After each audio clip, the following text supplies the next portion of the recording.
नमस्कार, बहुत स्वागत है आप सभी का टोटल टीवी में और मैं हूं आपके साथ श्रेया पाल। चले शुरुआत करते हैं खबरों की, जहां आपको बताते चले कि आगामी लोकसभा चुनावों की तैयारियां जोरों शोरों से चल रही है। सभी पार्टियां इसमें जुटी हुई है। चुनाव आयोग का राज्य सरकारों को निर्देश भी है, अगले 24 घंटे में हटाएं सभी राजनीतिक विज्ञापन। 19 अप्रैल से 1 जून के बीच 7 चरणों में होंगे 2024 के जो लोकसभा चुनाव है वो संपन्न किए जाएंगे 7 चरणों में। और इस बीच कांग्रेस की चुनाव समिति ने उम्मीदवारों के नाम फाइनल कर दिए। महाराष्ट्र, गुजरात, राजस्थान के लिए उम्मीदवारों के नाम फाइनल किए गए। इस वक्त की बड़ी अपडेट आप तक पहुंचा रहे हैं, जो आपको बताते चले कि लोकसभा चुनावों के लिए सभी पार्टियों की तैयारियां जोरों पर चल रही है, क्योंकि अब जो तारीखों का ऐलान है वो हो गया। पहले चरण के चुनाव के लिए नोटिफिकेशन भी कल जारी कर दिया गया था और आगामी लोकसभा चुनाव के लिए सभी पार्टियां इस बीच दमखम के साथ जुटी हुई हैं।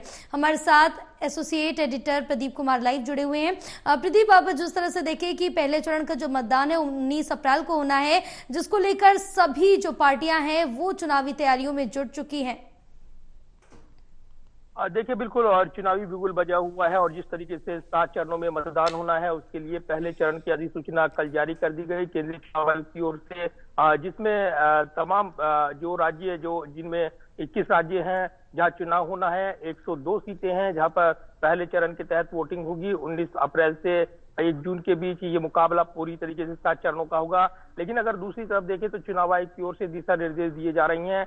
राज्य सरकारों को अनधिकृत विज्ञापन जो है वो हटाने के निर्देश दिए गए हैं अगले 24 घंटे में। इसको लेकर वरना सख्त कार्रवाई होगी, इसको लेकर दिशा निर्देश दिए गए हैं। तो ये जो कार्रवाई समय समय पर चुनाव आयोग की ओर से की जाती है उसमें स्वतंत्र निष्पक्ष चुनाव सुनिश्चित करने के लिए दिशा निर्देश दिए जाते हैं। और इसी कड़ी में जो शिकायतें उनके पास आई थी कि अभी भी जो अनधिकृत विज्ञापन है वो यहाँ पर जारी किए गए हैं और वो लगाए गए हैं। होर्डिंग्स और इसके अलावा बैनर्स, अन्य विज्ञापन सामग्री इस्तेमाल की जा रही है और इसी को लेकर ये एक्शन चुनाव आयोग की ओर से देखने को मिल रहा है। राज्य सरकारों को विशेष दिशा निर्देश दिए गए हैं। इस बीच चुनावी मुकाबले के मद्देनजर जब पहले चरण की बात करें तो उसके लिए उम्मीदवारों के चयन को लेकर पार्टियों ने तैयारी तेज कर दी है, क्योंकि जो चुनावी मुकाबला है ये काफी महत्वपूर्ण रहना है। और पहले चरण के लिए जो उम्मीदवार नामांकन करेंगे, अगर नाम तय हो जाएंगे जल्द से जल्द तो उनके लिए आसानी होगी। और इसलिए एआईडीएमके की ओर से, डीएमके की ओर से कल अपने उम्मीदवारों की लिस्ट जारी कर दी गई।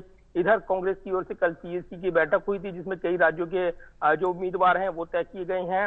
महाराष्ट्र, गुजरात, इसके अलावा राजस्थान के उम्मीदवारों की सूची तैयार की गई है। इसके अलावा भी कई राज्यों को लेकर सूची तैयार की गई है। तो 2 दिन से ये बैठक चल रही थी और ये जो फाइनल लिस्ट की गई है निश्चित तौर पर उम्मीदवारों के चयन को लेकर पहले और दूसरे चरण के उम्मीदवार वो जल्द से जल्द पार्टियां तय कर रही हैं। बीजेपी पहले ही 2 बड़े लिस्ट जारी कर चुकी है जिसमें 195 और उसके बाद 72 उम्मीदवारों के नाम का ऐलान किया गया था।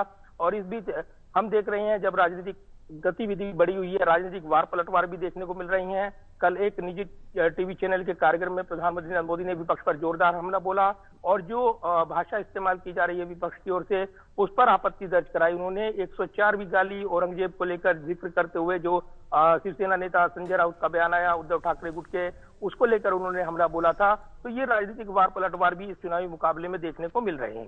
बिल्कुल, राजनीतिक वार पलटवार देखने को मिल रहा है। साथ साथ 24 घंटे के अंदर ये कहा गया है जितने भी राजनीतिक विज्ञापन है वो सभी हटा दिए जाए। फिलहाल प्रदीप, आप हमारे साथ बने रहिए, आगे भी आपसे तमाम जानकारी लेते रहेंगे।